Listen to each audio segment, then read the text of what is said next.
So I've been trying to shoot this video all day, and I'm trying to get everything as perfect as I can. I'm not at home, I'm at my grandma's house, I'm in a new room, I'm trying to get the lighting right, and there's this little detail that I keep noticing on camera that is stabbing me over and over again and won't leave me alone, but I can't get it out for some reason. Other than that, I'm gonna suck it up, get on with the video, because the show must go on for the love of sneakers. What was that accent? Hey everyone, pardon my mini mental breakdown, but today I'm super excited to be reviewing one of the most hyped sneakers of 2020, at least in my opinion. So if you guys like my mini mental breakdowns, my sneaker reviews, and other stuff I do on this channel, please do consider subscribing. It really does help a lot. About 90% of you guys aren't subscribed to the channel, so that could mean that there's a lot of new people coming to the channel. Hi, how you doing? Or there's a lot of you guys that do come back to my channel, watch my content, but aren't subscribed yet. My goal is to get 1,000 subscribers so I can apply for the YouTube Partner Program and hopefully be paid for doing something that I love, which is making videos. So again, if you're new to the channel or you guys haven't yet, I really hope you guys consider subscribing to the channel, please and thank you. Alright, enough chit chat. This collaboration needs no introduction, even though technically that's already what I'm doing right now. So let's jump right into my review, my first impressions, and my honest opinions on the Off-White Air Jordan 5 in the Sail colorway.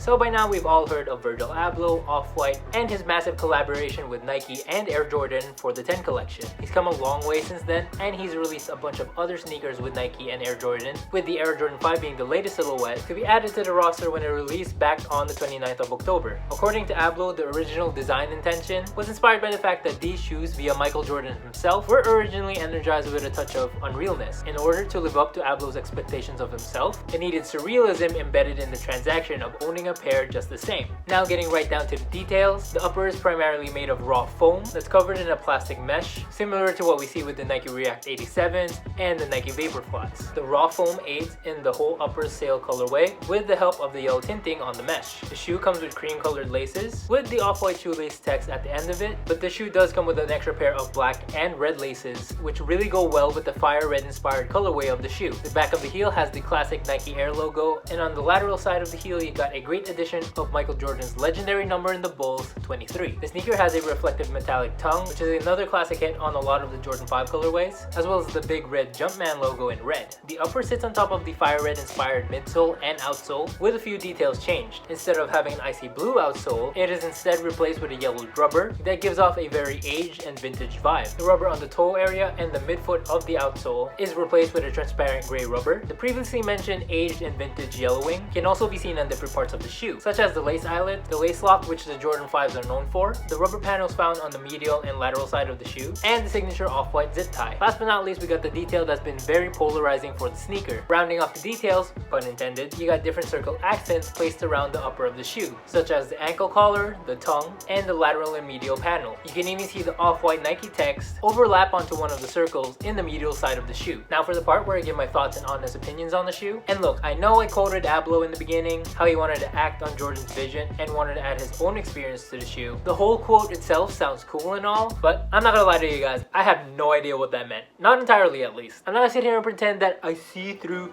the contemporary and innovative eyes of Abloh and use fancy and illuminating words to hype up the shoe and pretend that I know what I'm talking about. I literally had to look up the definition of contemporary to make sure that last sentence made sense. But I think that's what's cool about sneakers. You can like the sneaker because of the aesthetic, the color, the look, the groundbreaking technology that it brings, how a shoe can both aid and improve performance for an athlete, the lore behind its inspiration, its background, or sometimes you can just simply like a shoe because it's a dope shoe. As I mentioned in my unboxing video, I love the Jordan 5. It's the first number Jordan that I ever had in my collection, thanks to my lovely girlfriend, thank you Lynette. It's not just that either, I love everything about the shoe. I love how they look, I love how they feel, the addition of a lace lock for added lockdown on court, or the convenience of slipping in and out of the shoe off the court. The padding around the ankle area is one of my favorites out of any shoe. It adds both stability and comfort for anyone who's wearing it. The inspiration behind the silhouette, which is inspired by fire jets back in World War II, and its iconic colorways and references such as the Tokyos, the grapes on Will Smith in the Fresh Prince of Bel-Air, and now in this awesome Off-White collaboration. Again, this was a very polarizing sneaker. It wasn't really as hyped or well received when it previewed compared to the other Off-White sneakers. A lot of people, like myself actually, don't really get the reasoning behind the circle bubbles around the shoe. Again, I personally think, especially in this colorway, it makes it look like Swiss cheese. But do I hate it because of that?